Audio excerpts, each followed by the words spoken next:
Hello दोस्तों, आज की इस सीरीज़ में हम देखेंगे 24 दिसंबर 2021 को जो आपका पेपर हुआ था उसमें किस टाइप से किस तरह के क्वेश्चन पूछे गए थे। आज उन सारे क्वेश्चन को हम देखेंगे, तो बने रहिएगा वीडियो के लास्ट तक बिना स्किप किए हुए।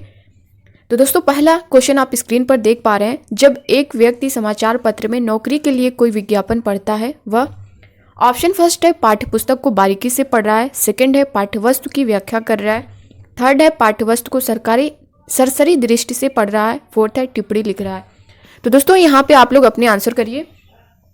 जब एक व्यक्ति समाचार पत्र में नौकरी के लिए कोई विज्ञापन पढ़ता है तो वो क्या करता है? पाठ्यवस्तु को बारीकी से पढ़ रहा है, या फिर पाठ्यवस्तु की व्याख्या कर रहा है, या फिर पाठ्यवस्तु को सरसरी दृष्टि से पढ़ रहा है, फोर्थ है टिप्पणी लिख रहा है। तो दोस्तों, यहाँ पे आप लोग अपने आंसर करिए कमेंट बॉक्स में।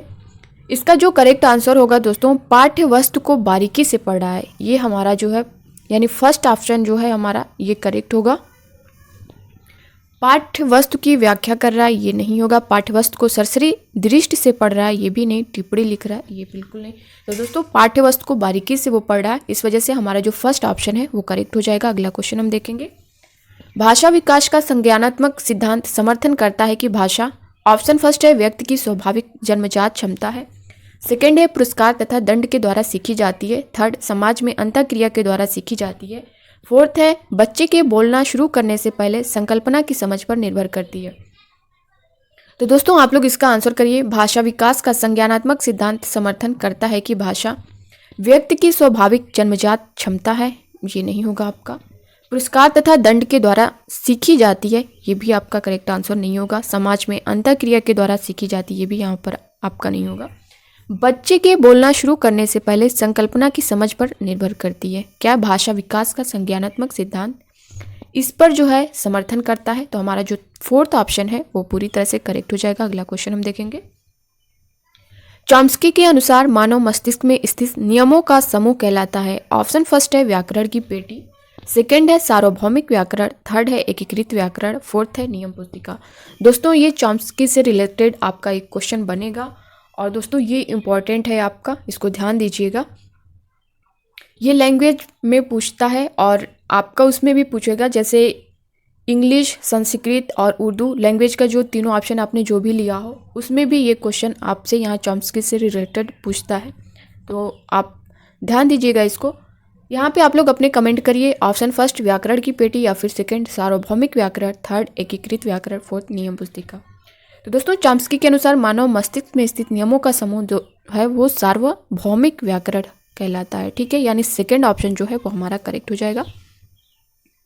अगला क्वेश्चन हम देख पा रहे हैं। भाषा एक सामाजिक संकल्पना है। इसमें यह विचार सम्मिलित है कि भाषा फर्स्ट सामाजिक अंतःक्रिया के द्वारा अर्जित की जाती है, सेकेंड विरासत में मिलती है, थर्ड अनुकूलन के द्वारा सीखी जाती है, फोर्थ स्वाभाविक या जन्मजात क्षमता है। तो दोस्तों, यहाँ पे आप लोग अपना आंसर करिए कमेंट बॉक्स में।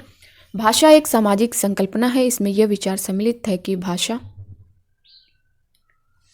दोस्तों, जो भी स्टूडेंट नए हैं चैनल पे तो प्लीज़ चैनल को सब्सक्राइब जरूर करिएगा, वीडियो को लाइक करिएगा, ज़्यादा से ज़्यादा शेयर करिएगा ताकि हर स्टूडेंट जुड़ सके। तो दोस्तों, यहाँ पे आप देख पा रहे फोर्थ ऑप्शन को, स्वाभाविक जन्मजात क्षमता, ये नहीं होगा। अनुकूलन के द्वारा सीखी जाती है, ये भी नहीं होगा। विरासत में मिलती है, बिल्कुल नहीं। दोस्तों, भाषा एक सामाजिक संकल्पना है, इसमें यह विचार जो किसमें सम्मिलित होता है? तो दोस्तों, सामाजिक अंतःक्रिया के द्वारा ये अर्जित की जाती है, यानी फर्स्ट ऑप्शन जो है वो हमारा करेक्ट हो जाएगा। अगला क्वेश्चन देखेंगे। निम्नलिखित में से कौन से प्रारंभिक साक्षरता से संबंधित नहीं है? तो दोस्तों, क्या पूछा है? प्रारंभिक साक्षरता से संबंधित नहीं पूछा है, तो हमें नहीं का आंसर देना है। इस बात की समझ की मुद्रित सामग्री अर्थ देती है, सेकंड आरंभिक स्वनिमिक जागरूकता, थर्ड है आधारभूत वर्णों का ज्ञान, फोर्थ है टिप्पणी लिखना। तो दोस्तों, ये आपका करेक्ट होगा। इस बात की समझ की मुद्रित सामग्री अर्थ देती है, सेकंड आरंभिक स्वनिम जागरूकता, थर्ड है आधारभूत वर्णों का ज्ञान। तो हमसे पूछा क्या है? नहीं है, यानी टिप्पणी लिखना नहीं है, ये हमारा करेक्ट आंसर होगा और बाकी ये हमारे सारे ऑप्शन रॉन्ग हो जाएंगे, यानी आपका जो फोर्थ ऑप्शन है वो पूरी तरह से करेक्ट हो जाएगा। अगला क्वेश्चन हम देखेंगे। निम्नलिखित में से कौन सा कथन पठन कौशल विकसित करने की तकनीक है? ए है कक्षा में पठन होना पठन कौशल के विकास में सहायक है, बी है बच्चों को जोड़े में बैठाकर उन्हें अपनी पसंद तथा नापसंद के बारे में चर्चा करने के लिए कहना। तो दोस्तों, इसमें से पूछा है कौन सा कथन पठन कौशल विकसित करने की तकनीक है? कक्षा में पठन होना होगा, यहाँ पे दोस्तों आ गया है, थोड़ा सा मिस्टेक हो गया है। पठन कौशल के विकास में सहायक है। बच्चों को जोड़े में बैठाकर उन्हें अपनी पसंद तथा नापसंद के बारे में चर्चा करने के लिए कहना।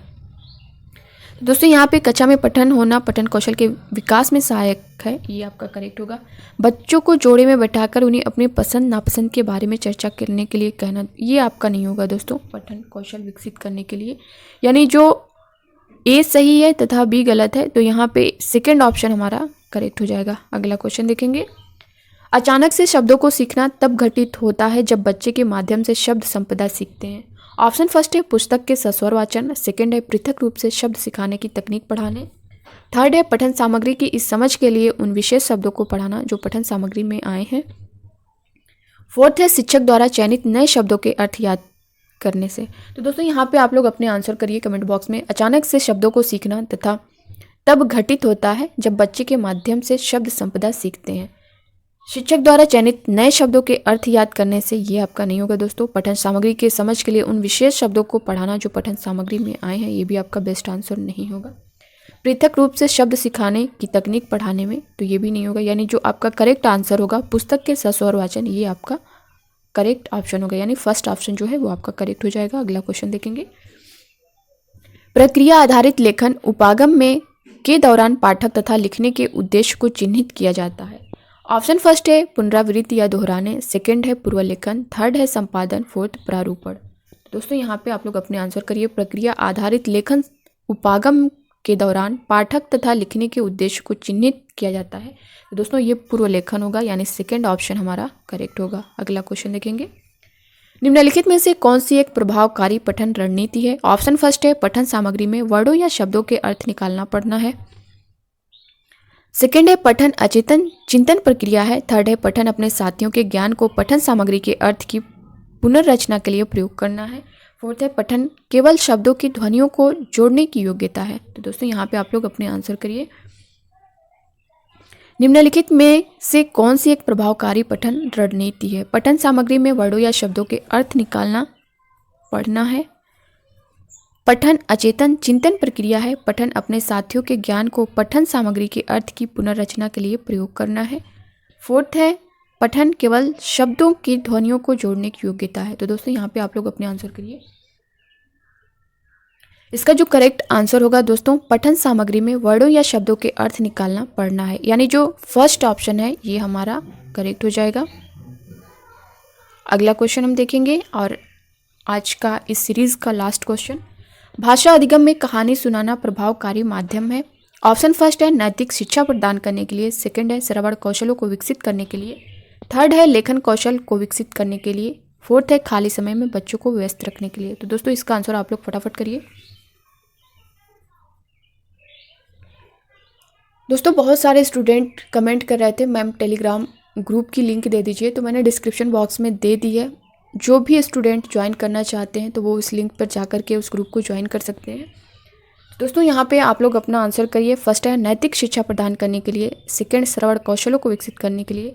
क्वेश्चन क्या हमारा, भाषा अधिगम में कहानी सुनाना प्रभावकारी माध्यम है। कहानी सुनाना प्रभावकारी माध्यम है। खाली समय में बच्चों को व्यस्त रखना ये नहीं होगा। लेखन कौशल को विकसित करने के लिए, यहाँ पर सुनाने की बातें की गई है तो यहाँ लेखन कौशल को की कोई बात ही नहीं है। नैतिक शिक्षा प्रदान करने के लिए ये भी नहीं होगा दोस्तों। श्रवण कौशलों को विकसित करने के लिए ये आपका सेकंड ऑप्शन जो है वो पूरी तरह से करेक्ट हो जाएगा। तो दोस्तों आज की सीरीज के ये थे 10 क्वेश्चन। कैसे लगे आपको, अपना फीडबैक कमेंट बॉक्स में कमेंट करके ज़रूर दीजिएगा।